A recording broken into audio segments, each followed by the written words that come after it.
നരേന്ദ്രമോദി സർക്കാർ അധികാരത്തിൽ വന്നതിന്റെ മാറ്റം തിരിച്ചറിയണമെങ്കിൽ ബസ്തറിലെത്തണം. കമ്മ്യൂണിസ്റ്റ് ഭീകരർ കൈയടക്കി വെച്ച ഗ്രാമങ്ങളിൽ ഇന്ന് വികസനത്തിന്റെ വെളിച്ചം എത്തിത്തുടങ്ങിയിരിക്കുന്നു.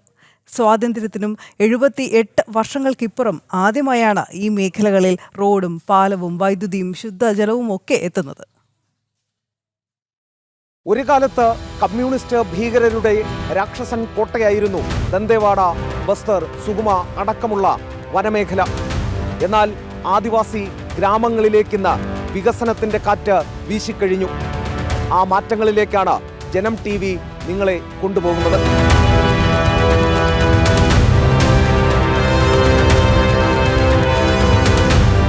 പട്ടിണിയുടെയും അടിസ്ഥാന സൗകര്യ വികസനമില്ലായ്മയുടെയും ഒരു ഭൂതകാലമുണ്ടായിരുന്നു ബസ്തറിന്.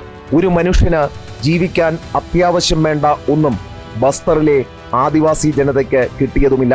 ഭയം ഭരിച്ചിരുന്ന ഗ്രാമങ്ങളിൽ ജനതാ സർക്കാരുകൾ എന്ന പേരിൽ കമ്മ്യൂണിസ്റ്റ് ഭീകരർ സ്വന്തം ഭരണ സംവിധാനം നടപ്പാക്കി പോന്നു. ജീവനിൽ പേടിയുള്ള ഒരു സർക്കാർ സംവിധാനവും അവിടേക്ക് തിരിഞ്ഞു നോക്കാതെയായി. ഇതിന് മാറ്റം വന്നത് ആഭ്യന്തരമന്ത്രി അമിത്ഷാ കമ്മ്യൂണിസ്റ്റ് ഭീകരർക്കെതിരെ യുദ്ധപ്രഖ്യാപനം നടത്തിയതോടെയാണ്. അടിസ്ഥാന സൗകര്യ വികസനമാണ് ജനങ്ങളുടെ ജീവിത നിലവാരം ഉയർത്തുന്നതെന്ന് സർക്കാർ മനസ്സിലാക്കി.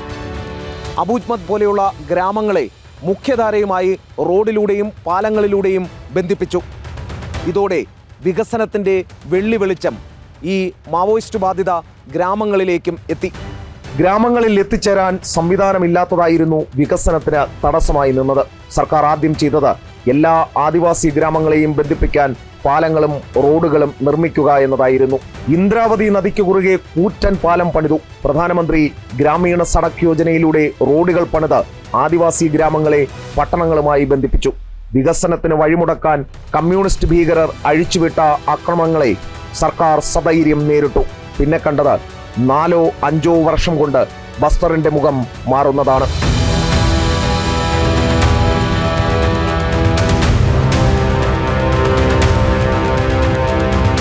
सरकार ने एक नया स्कीम लॉन्च किया, नियत नेल्लानार। ये गोंडी शब्द है और इसका आशय होता है मेरा प्यारा गांव।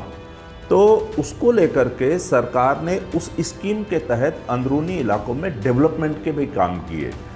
अबूझमाड़ जो है वो बस्तर का सबसे रिमोट एरिया कहा जाता था। वहाँ तक भी अभी 4 ब्रिज इंद्रावती नदी में गवर्नमेंट बना रही है, जिसमें 2 ब्रिज बन गए हैं। अभी 2 ब्रिज जो है अंडर कंस्ट्रक्शन है. ഗ്രാമങ്ങളിൽ വീടുകൾ നൽകുന്നതിനുള്ള നടപടികൾ സ്വീകരിച്ചു.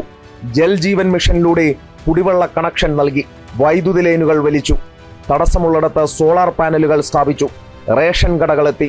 പോസ്റ്റ് ഓഫീസും സ്കൂളുകളും അംഗനവാടികളും പ്രാഥമിക ആരോഗ്യ കേന്ദ്രങ്ങളും ആദിവാസി ഗ്രാമങ്ങളിൽ ആദ്യമായി എത്തി. തൊഴിലുറപ്പ് പദ്ധതി കാര്യക്ഷമമാക്കി. ചിത്രകൂട് വെള്ളച്ചാട്ടമടക്കം മുൻനിർത്തി ടൂറിസം പ്രോത്സാഹിപ്പിച്ചു. ചെറുകിട വ്യവസായങ്ങൾ, കൃഷി, വിദ്യാഭ്യാസം, നൈപുണ്യ വികസനം എന്നിവയ്ക്കായി പുതിയ പദ്ധതികൾ ആവിഷ്കരിച്ചു. ശരവേഗത്തിലാണ് ബസ്തർ കുതിക്കുന്നത്. സമ്പന്നമായ പാരമ്പര്യവും മനോഹരമായ പ്രദേശങ്ങളുമാണ് ഛത്തീസ്ഗഡിലെ ആദിവാസി ഗ്രാമങ്ങൾ ഉള്ളത്. വളർച്ചയുടെ ഗതിവേഗം വർദ്ധിക്കണമെങ്കിൽ ഇവിടെ സുരക്ഷ കൂടി കർശനമാക്കണം.